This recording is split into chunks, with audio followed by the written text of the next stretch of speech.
Hi and welcome to Terry Talks Movies. This time around we're talking about ghost stories from the 1940s. Now, ghost stories are interesting and annoying to me. They're interesting because the subtext of a good ghost story is creepily reassuring. They tell us that the most terrifying and final thing we're going to do in life isn't the end. They tell us you can hang around the world after you have a dirt nap. And you not only that, but you get superpowers. But only if you're miserable, or tortured, or angry, or sadistic when you die. For me, ghost stories are also annoying because they're psychologically dishonest. Too many of them are propaganda for particular religious viewpoints, and I'm not too good with that kind of thing. Also, the idea of an afterlife is kind of cruel. Put it this way, if you go to hell, you're hanging out with every racist, homophobe, transphobe, nasty piece of work, sexual sadist, wrong-headed person who ever existed.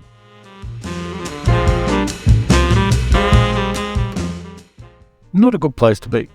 But on the other hand, if you go to heaven, you're hanging out with a whole bunch of people who are sitting around telling God how good he is all the time, as demonstrated by Peter Cook and Dudley Moore in Bedazzled. So neither seems to be a good option. I kind of like it here, and I want to stick around here as long as I can. So in spite of all that, I like ghost movies. I think they're good. I think they're a very wide-ranging genre of film. And I'm going to talk about 6 of them from the 1940s today. So let's start out with Joseph L. Mankiewicz's The Ghost and Mrs. Muir, starring Rex Harrison, Gene Tierney, and who else is in there? And George Sanders playing a cat. And any movie that's got George Sanders playing a cat in it is ahead of the game anyway. Directed by Joseph L. Mankiewicz, and based on a fairly famous novel of the time.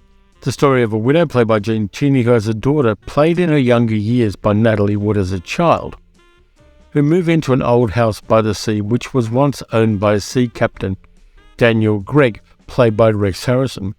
And he is haunting the place. He's a grumpy bastard. He doesn't want to live with anybody else, and he tries to force the Mrs. Muir out of the house at first. Now, she's invested all of her remaining money into the house. She hasn't got many other options. She decides she's going to write and meets up with a publisher played by George Sanders, who I said is a cad. And we get this slow kind of love affair between a ghost and a woman, which is played very, very classily and politely. And the two actors have a nice rapport, and Gene Tierney is good at it. A lot of people at the time said she wasn't good in this film, but as time went on, and as it's been reevaluated by people in more recent times, they agree with me that Gene Tierney is the heart of this film, and her character and her characters need to have a settled place for her and her daughter is in a kind of internal theme. And Rex Harrison, before he became the grumpy Rex Harrison we saw in My Fair Lady and Dr. Dolittle, and if you read up on the history of Dr. Dolittle, it was a nightmare. This one I like for a few reasons. It's a ghost story which doesn't have a mystery to it particularly, and it has a heart. Decided I really like kind-hearted movies these days. I've decided I like kind-hearted movies these days. Things like Everything Everywhere All at Once is a kind-hearted movie at its essence. And even Dungeons and Dragons Honor Among Thieves, which I saw last week with my nephew Billy and with Sal, is a kind-hearted movie at its core. It's about kind of people bonding together for mutual benefit and to look after each other. And those kind of movies are starting to hit again. We're coming into a season where kind-hearted movies are doing well in the box office and are the kind of movies that people are looking to watch. And a movie like The Ghost of Mrs. Muir has the same feel. It's about kind-heartedness, and it's about people who want the best for one another, while not being without drama, not being without interest.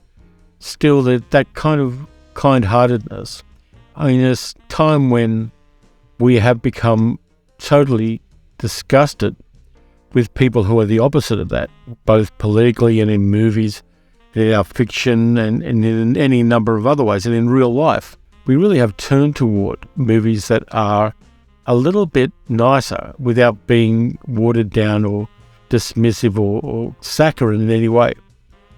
And this one hit me when I rewatched it for that reason. It's a kind-hearted movie. In fact, many of these ones that I'm going to talk about today are. And I like that. So let's move on to another Ray Milland movie, The Uninvited. This is my Criterion edition of The Uninvited. Another interesting ghost story set in a house by the sea, but it has not terribly much in common with the ghost of Mrs. Muir. In it, Ray Milland plays a guy called Rick, who with his sister Pamela, played by Ruth Hussey, decide to buy a beautiful house by the sea, which hasn't sold for a very long time because it's said to be haunted. And indeed it is. They meet the owner of the house, played by Donald Crisp, and his granddaughter, played by Gail Russell, a really interesting actress who, throughout her life and career, suffered from anxiety disorders.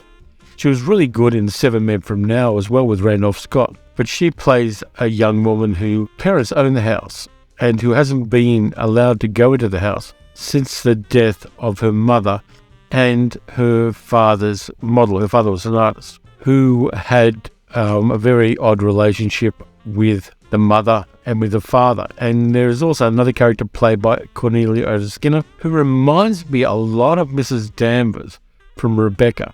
She has that kind of creepy lesbian vibe, which was very much a kind of subtext in a number of movies of the 1940s. But The Uninvited is a classy ghost movie when there is a mystery from the past which has to be solved to resolve the issues. And it's kind of veers between having a serious tone and a much lighter tone. And Ray Milland is quite good in this one, playing off Ruth Hussey, playing his sister, and also starting kind of slightly, but not really, age-inappropriate romance with Gail Russell's character in this one. This one's beautifully shot in black and white. The cinematography is fantastic in it as well. The music is good. Vincent Young wrote a tune called Stella by Starlight, which Ned Washington 2 years later wrote lyrics to, and that became a jazz standard. So when you hear the music in this, if it sounds familiar, you probably heard Ella Fitzgerald or Frank Sinatra or Tony Bennett or somebody else singing the song. But The Uninvited is great. The house's creepiness is really good. When Pamela and Rick first go to the house, she has some flowers with her. And while they're looking around the artist studio at the top of the house, we see the flowers wilt. And the room is quite cold. So we get all of those kind of creepy vibe things that increase the unease. The dog won't go up the stairs, for instance.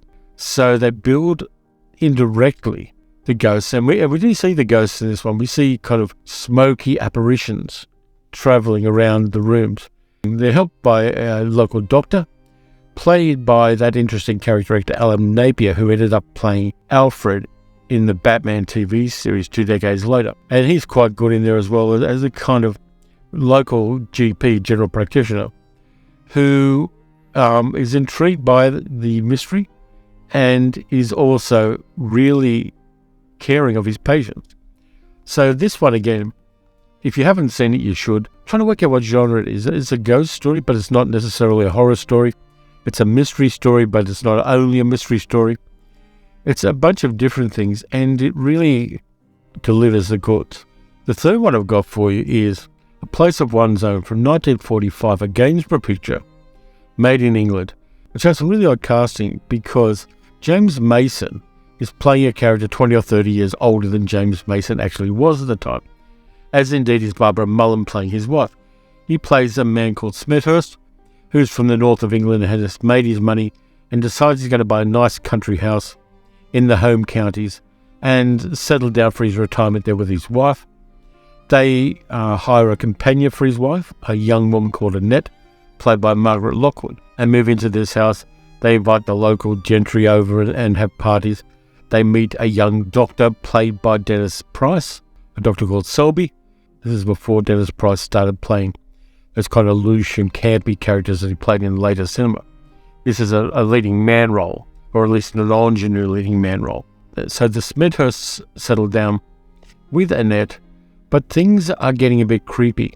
There's a speaking tube between the main living area and the kitchen so they can talk to the servants. They hear a voice in the speaking tube, which is not anyone in the house. Let me do it. Hello? Hello? Well, who's speaking? Sent for who? Well, that's the queerest thing. It It was a woman's voice. It sounded very far away. What did she say? Well, I couldn't quite make out exactly, but it sounded like send for Dr. Marsham. And that's only the start of things. Annette is sitting down playing the piano quite badly. She's not a great piano player. Then suddenly her piano playing becomes much better as she is taken over by the spirit of the woman who haunts the house. Her name's Elizabeth, and we never actually see her in the ghostly flesh. We only see her when she's possessing Annette. Now, Elizabeth was the previous owner of the house. She inherited it from her father, who was a monster. He kept her in the house and made her an invalid. She obviously has some kinds of medical conditions, but they may well have been psychological. And she inherits the house. And the proviso on her inheriting the house is that if anything happens to her, her two servants inherit the fortune and the house. And there becomes a murder mystery there because she dies under mysterious, slightly dodgy circumstances 40 years before the Smethursts move into the house. And that takes place in around 1900. And it becomes a mystery of how to exorcise, or at least release, Elizabeth from being chained to the house before she kills Annette, because Annette is slowly dying in the same way Elizabeth was. And the Smethursts have to help her, along with Dr. Selby. Now, there's some interesting character stuff in here as well, because Smethurst is a kind of pragmatic, logical man. He's not somebody who believes in the supernatural, doesn't believe in ghosts, doesn't believe in any of that stuff. But as the evidence mounts up, he's a rational enough person that he comes to accept it, but he knows that he has to do something to help both Annette, who's becoming like a daughter to the Smethursts, because as we're told at one stage in the movie, they lost 2 children when they were younger, and that was in the 19th century, so infant mortality was much, much higher than it is now. And they've settled into retirement, and suddenly they've met somebody whom they consider to be a daughter to them, and they're trying to help her. So there's a complexity to the characters here, and there's a gentleness to them, and a caring about them, which is really nice as well. But in spite of that, overcoming the older age makeup that you see, particularly James Mason in, when he was only a man in his 30s at the time, is a little hard to get over if you can just make that leap in the same way you would if somebody was playing it in the theatre. Then you can enjoy this film a lot. And in fact, in his autobiography later on, James Mason said it was a mistake for him to push Gainsborough to let him do the role. He wanted to do it because it was an interesting character, and he wanted to see whether he could play an older character. But at the time, the people who were watching films in England wanted to see James Mason playing swashbuckling heroes and the leading romantic lead. They didn't want to see him playing an older guy with broom mustache, talking with a northern accent. So the movie didn't do fantastically well. There's a great climax now. I'm not going to do a spoiler on the climax because I think it ties things up nicely. And it gives us a very small role by an actor that we all love, Ernest Thesiger, who played Dr. Pretorius in Bride of Frankenstein, comes in the last minutes to help tie off the loose ends of this mystery about Elizabeth in a really interesting way. And look carefully when you see that, and you will notice that you never really see a full-on view of Ernest Thesiger's character, Dr. Marsham. You never see a full-face view of him. A Place of One's Own I like. It's a hidden gem, and it has a creepiness about it, and some complex characters in some ways that I really appreciate it. And by the way, the movie is on YouTube. Let's move on to a fun movie, Bly Spirit, the original version of Bly Spirit, directed by David Lean, based on a play by Noel Coward, starring Rex Harrison again, Constance Cummings and Kay Hammond. He's playing a guy called Charles Condamine, who is a playwright who lives with his wife, Ruth, and they're kind of a happy couple, very much in love. And they meet a woman called Madame Arcady, who does a seance for them. She's a spiritual medium who's kind of shonky, played by Margaret Rutherford, who accidentally resurrects the ghost of Charles' late first wife, Elvira, played by Kay Hammond. She then haunts the house where Charles and Ruth live. And it becomes a comedy of errors. It becomes a kind of design for living situation with the three of them together in a slightly titillating relationship where Charles is the meat and the sandwich between these two strong women, both of whom want him and want the other one to go away. It's hilariously funny. The dialogue's crisp. Margaret Rutherford as Madame McCarthy is just totally fantastic. Filmed in colour, and there's a slightly greenish tone to the ghost in this one, Elvira, which makes it slightly creepy but kind of sexy as well because she wears some very nice gowns in this one. It's just a lot of fun to watch. It's lighthearted. In 2020, Netflix did a version of this with Dan Stevens starring in the Charles role. And my best advice to you is to avoid it. It is bad. It extends the story in ways that are kind of ridiculous and take it over into Hail Caesar kind of territory. If you really like good, smart comedies of the 1940s, Blythe Spirit is just such a lot of fun. I can rewatch it every couple of years and enjoy it. In the same way I like watching the 1940s version, I think it's 1940s or maybe early 1950s version of The Importance of Being Earnest. Both of them have great dialogue. Both of them are a lot of fun. Both of them are sumptuously shot. And just light, beautiful entertainment, which can lift your spirits when you actually need it. And I mean lift your spirits, not in a spiritual, supernatural sense. But Blythe Spirit is one you should watch. One you should have in your collection as well. If you're collecting classic cinema, that's definitely one of the more fun David Lee movies, let's say. And definitely one of the better adaptations of a Noel Coward play. Second last movie I've got for you is a sequel done by RKO Pictures in 1944, The Curse of the Cat People.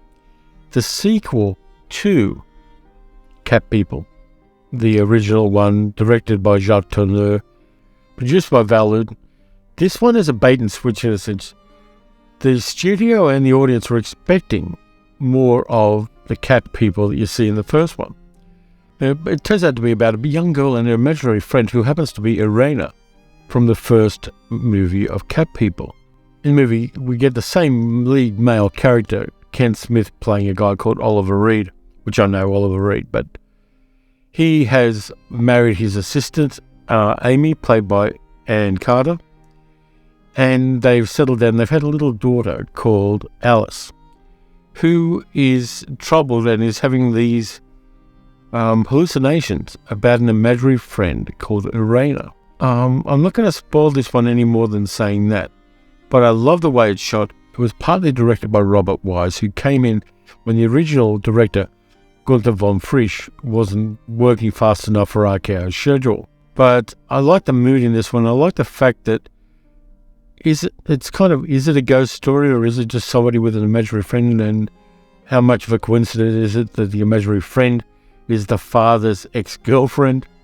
I like what it does. It's a moody kind of psychological piece which takes the ghosts and turns them not into a malevolent spirit, but in a sense as a guardian to a young girl. They did a bait and switch on this one and didn't make the same kind of jump scare Luton bus horror movie as the first one. It's a really nice meditative piece, which I am in some ways fonder of than the original Cat People. Let's move on to the last one. This one has a story because Keith F., who people might know from the live streams, nice guy, lives in Yorkshire, so Keith sent me a movie, and that's the trigger for me doing a video about 1940s ghost movies. This one was considered a lost film for a long time. It was directed by Thorold Dickinson from 1949, a movie called The Queen of Spades, starring Anton Walbrook. This was based on a novella by Alexander Pushkin about a man who becomes obsessed with the possibility of making a deal with the devil to let him win card games. He is an officer of the engineers in Imperial Russia, and that's not getting him anywhere. He's getting older. He doesn't have the connections to become a higher grade officer because you have to have friends who are nobles to do that, and he doesn't quite have that. He does have a friend played by Ronald Howard who is a prince, but his bitterness prevents him from moving any further onwards. And all of Imperial Russia at the time was upset, well, at least rich people were obsessed with a game called Pharaoh, a card game. And immense amounts of money were won and lost on this. And as this officer, whose name is Surovin, played by Anton Walbrook, fantastic actor, I love Anton Walbrook, looks further into it. He finds a book of mystical knowledge which suggests that a Countess R, about 60 years ago, made a deal with the devil to never be able to lose at a game of Pharaoh. Surovin realizes that the Countess R mentioned in the book is actually still alive and lives in St. Petersburg where he lives. And her name is Countess Ravenskaya, played by Edith Evans, who's very old now. We see a little bit of a prologue where we see the younger Countess getting her deal with the devil in order to avoid ruin after an indiscretion leads to her paramour stealing a lot of money from her husband. This is many years later, and the Countess is, by some accounts, over 100 years old. She has a young ward, played by Yvonne Mitchell. His name is Lisa. And Lisa becomes the means by which Surovin wants to get close to the Countess and force her to reveal the secret of how to win at Pharaoh. Meanwhile, Andre, played by Ronald Howard, is also in love with Lisa, and there ends up being a bit of a triangle. Surovin has no charm and basically tells Lisa that if she doesn't see him, he will commit suicide. And her, being a kind of soft-hearted person, gets very conflicted about this. And eventually, Surovin finds his way to the Countess. And that's where the ghost story begins. Beautifully shot, this movie. It was made in a place called Welwyn Studios near London, and it was the worst possible movie studio to make any movie in. For a start, it only had 2 small sound stages, and there are a lot of shots in this film, which are shot from a high angle downwards, to maximise the use of the small studios. But there are other problems as well. The movie studio wasn't particularly well insulated and was on a major train line, so they put someone on the roof of the studio to tell the people making the movie when it was safe to shoot the film. They also had a problem as well, because there was an Nabisco cereal factory nearby, and they let off a large steam whistle every time the shift came on and off. So it was a monstrously hard shoot to make The Queen of Spades. And there are other problems as well. The ice and snow you see in the scenes, because this is like St. Petersburg in Russia in winter, was made by a combination of shredded paper and minced up perspex from the windows of downed German aeroplanes from the war. So they got this kind of shredded perspex which tore people apart. They've got paper there, they've got the problems with the 2 small studios, they've got the problems with the sound quality. They made it in spite of the fact that Anton Walbrook was, just before the production started, quite ill, and then he recovered and made the movie, but he was still not exactly well. But this one builds up a beautiful atmosphere. It's got that sense of time and place, which is great. Yvonne Mitchell is fantastic as the object of everyone's attention. Edith Evans is fantastic as the old Countess. And because we saw her as a younger person, we understand what price she has paid for the knowledge she's gained. And Anton Walbrook's the Surovin is a complex and nasty character. He's intensely self-centered, and he has a low level of emotional intelligence, let's say. But nonetheless, it's a fantastically interesting movie. This one was put out by Kino Lorber. It's Region A, and thank you very much to Keith for giving me this one. It's a creepy movie. The ghost bits strike really well when they finally arrive, but in the meantime you get this ambitious and ruthless man trying to con his way and do his own sort of deal with the devil, in a sense, to gain the ability to win at gambling. And it's beautifully shot, beautifully acted, but I like this one. It's one of my favourite first-time watches for this year. I saw part of it on, I think, a YouTube video a while back, but never really got into it. But this one's got an introduction by Martin Scorsese, audio commentary by Nick Pinkerton, an analysis by Film Creek and author Philip Horn, a 1951 interview with the director Thorold Dickinson, a 1968 screening introduction by Thorold Dickinson, and a theatrical trailer. So this one's worth its value. And again, thank you, Keith. I appreciate this. This is a movie I'm going to treasure. But just to finalise on ghost stories, I like these movies because they're not ghost stories that are all about jump scares and evil and malevolence necessarily. They're ghost stories that are about the complexities of people, mysteries about people who were abused in previous years, and people who made unwise deals. So there's just, and also romance. There's some romances in these films as well. So it's more complex than the usual. Go into a house, there's evil shit here, we got to deal with it. There are a lot of films where ghost stories were a lot more complex than they are in modern times. And I really appreciate that. And rewatching these films after the chaos of having a 13-year-old in the house for 4 days was a bit of a relief, though. We had a great time with Billy, did a lot of cool things, and we loved the guy to bits. But anyway, on that note, thanks a lot for watching. If you enjoyed the video, please like, subscribe, leave a comment. You can also support the channel by going to patreon.com/TerryTalksMovies. Got some science fiction stuff for the weekend that I'm looking forward to talking about, but in the meantime, look after yourselves, stay safe, stay warm if you're down here, stay cool if you're up there. Watch some good movies, watch some bad movies. Watch some atypical ghost movies and enjoy yourself. And I'll catch you next time.